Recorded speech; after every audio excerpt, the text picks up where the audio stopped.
Hi guys, അങ്ങനെ weekend ആയിട്ടുണ്ട്. തൊട്ടടുത്തുള്ള സൂപ്പർ മാർക്കറ്റിൽ പോയി സാധനങ്ങളൊക്കെ വാങ്ങുന്നതിന്റെ വീഡിയോ ആണ്. നമുക്ക് അങ്ങനെ ഒരുപാട് തെരഞ്ഞു നോക്കി വാങ്ങേണ്ട കാര്യമില്ല, എല്ലാം തന്നെ ഒരുവിധം ഫ്രഷ് ആയിരിക്കും. വീക്കെൻഡ് ആകുമ്പോൾ വെള്ളിയാഴ്ചയിലാണ് എല്ലാവരും സാധനങ്ങളൊക്കെ വാങ്ങാൻ വരിക. അന്നേരം തിരക്കായതുകൊണ്ട് ഞങ്ങൾ വ്യാഴാഴ്ച തന്നെ പോയി സാധനങ്ങളൊക്കെ മേടിച്ച് വെക്കാറാണ് പതിവുള്ളത്. പിന്നെ ബാക്കിയുള്ള സാധനങ്ങളൊക്കെ ഇങ്ങനെ കവറിൽ കിട്ടുന്നത് അങ്ങ് എടുത്ത് വെച്ചാൽ മതി.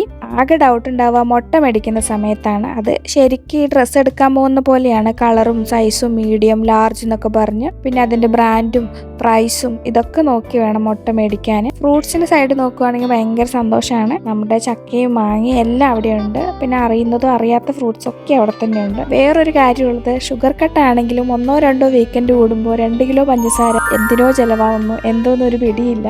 അതൊക്കെ അങ്ങനെ പോകുന്നു. ഇത്രയും സാധനങ്ങളൊക്കെ വാങ്ങി നമ്മൾ ബില്ലൊക്കെ ചെയ്ത് അവിടെ വെച്ചാൽ മതി, അവർ ഡെലിവറി ചെയ്തോളും. ഇത്രയും മേടിച്ചാലും വീക്കെൻഡ് സമയത്ത് അല്ലെങ്കിൽ വീട്ടിലുള്ള സമയത്ത് നമ്മൾ കഴിക്കുമ്പോൾ ഒരു ക്യാബേജ് തോരൻ അല്ലെങ്കിൽ രസം അല്ലെങ്കിൽ നേരത്തെ ഉണ്ടാക്കി വെച്ച അച്ചാർ, ഇത്രയൊക്കെയാണ് കഴിക്കാൻ നേരത്തെ ഉണ്ടാവുന്നത്.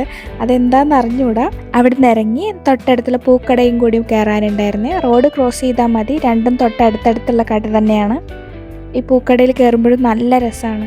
പൂക്കളുടെയും ചന്ദനത്തിൻ്റെയൊക്കെ മണമായിട്ട് നമുക്ക് അവിടെ തന്നെ അങ്ങ് നിൽക്കാൻ തോന്നും. ഒരുപാട് പൂക്കളുണ്ട്. എപ്പോൾ പോയാലും ഇത്തിരി തുളസിയുണ്ട്, റോസാപ്പൂവുണ്ട്, പിന്നെ മുല്ലപ്പൂവുണ്ട്. കെട്ടിയതും അതായത് മാലയായിട്ടും അല്ലാതെയൊക്കെ പാക്കറ്റിലൊക്കെ അവർ തരും. അതുപോലെ തന്നെ പ്ലാസ്റ്റിക് മാലയുണ്ട്, പ്ലാസ്റ്റിക് ഫ്ലവേഴ്സിൻ്റെ അങ്ങനത്തെ മാലയുണ്ട്. പൂജാ സാധനങ്ങളുണ്ട്.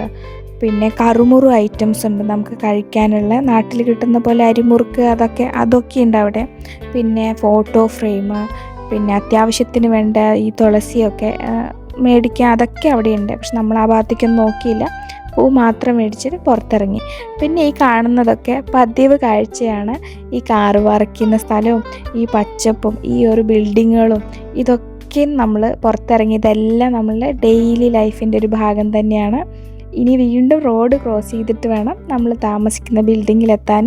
ഞാൻ പല വീഡിയോയിൽ ഷോർട്സിലൊക്കെ പറഞ്ഞിട്ടുണ്ട്, നമ്മൾ എവിടെയാണ് താമസിക്കുന്നത്, കാണുന്ന ബിൽഡിങ്ങിലാണ് താമസിക്കുന്നത്. അങ്ങനെ ആ കാണുന്ന ബിൽഡിങ്ങിലെത്തി. ഇങ്ങനെ പുറത്തു പോയിട്ട് വരുന്ന സമയത്തൊന്നും നമ്മളങ്ങനെ ഫ്രണ്ടിലെ റിസപ്ഷൻ വഴിയല്ല വരാറുള്ളത്. ബേസ്മെൻറ്റിൽ ഈ ഒരു ലിഫ്റ്റ് വഴി തന്നെയാണ് ഉള്ളിൽ കയറാറുള്ളത്. മിക്കവാറും സമയത്ത് ഇങ്ങനെയൊക്കെ തന്നെയാണ്. തക്ക ഉറങ്ങിയത് കൊണ്ട് തന്നെ അവളെ ജസ്റ്റ് എടുത്താൽ മാത്രം മതി.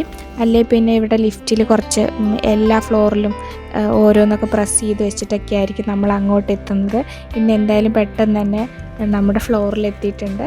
വീടിനകത്തോട്ട് കയറി ഇത്രയൊക്കെ സാധനങ്ങൾ മേടിച്ചാലും ചിലപ്പോൾ നമ്മൾ രാത്രി പുറത്തുനിന്നായിരിക്കും ഫുഡ് കഴിക്കുക. അതാണ് ഇതിൻ്റെ ട്വിസ്റ്റ്.